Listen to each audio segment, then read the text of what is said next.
பொங்கு கொங்கையில் கறந்த மெஞ்ஞானமாம் போனகம் பொற்குன்ற மங்கை செங்கையால் ஊட்ட உண்டருளிய மதலையார் வந்தார் என்று அங்கன்பாழ் பெரும் திருத்தில்லை அந்தனர் அன்பர்களுடன் ஈண்டி. கவனிக்கணும், திருஞான சம்பந்தர தில்லைவாழ் அந்தனரும் வணங்கி வரவேற்றிருக்கிறார். அவ்வளவு பெரியவர் அவர். தில்லைவாழந்தனர் பெரியவங்க தான், சிவகணத்தார். அவங்களுக்கு தலைவர் அல்லவா திருஞான சம்பந்தர். வணங்கி வரவேற்கிறார். எங்கும் மங்கள அணிமிக அலங்கரித்து எதிர்கொள்ள அணைவார்கள். இப்ப தெற்கு வாசல்ல பார்த்தா தெரியும், அந்த பழைய காலத்துல தீட்சிதர்கள் தில்லைவாழந்தனர்கள் வணங்கி பூர்ண கும்பத்தோடு தோரணம் கட்டி வணங்கின முறை அங்க சிற்பமா இருக்கும். தில்லைக்கு போறவங்க நன்கு அறிவார்கள்.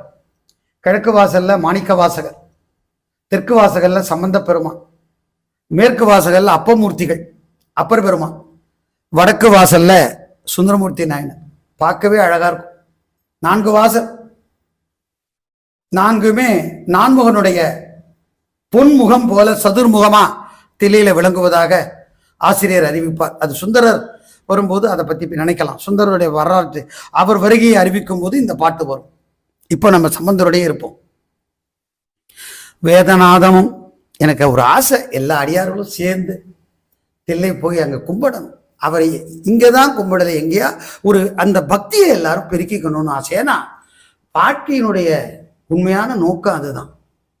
உடம்பெடுத்த பயன் திருத்தொண்டு செய்வது, உயிருக்கு ஊதியம் தில்லை கூத்தர வழிபடுவது.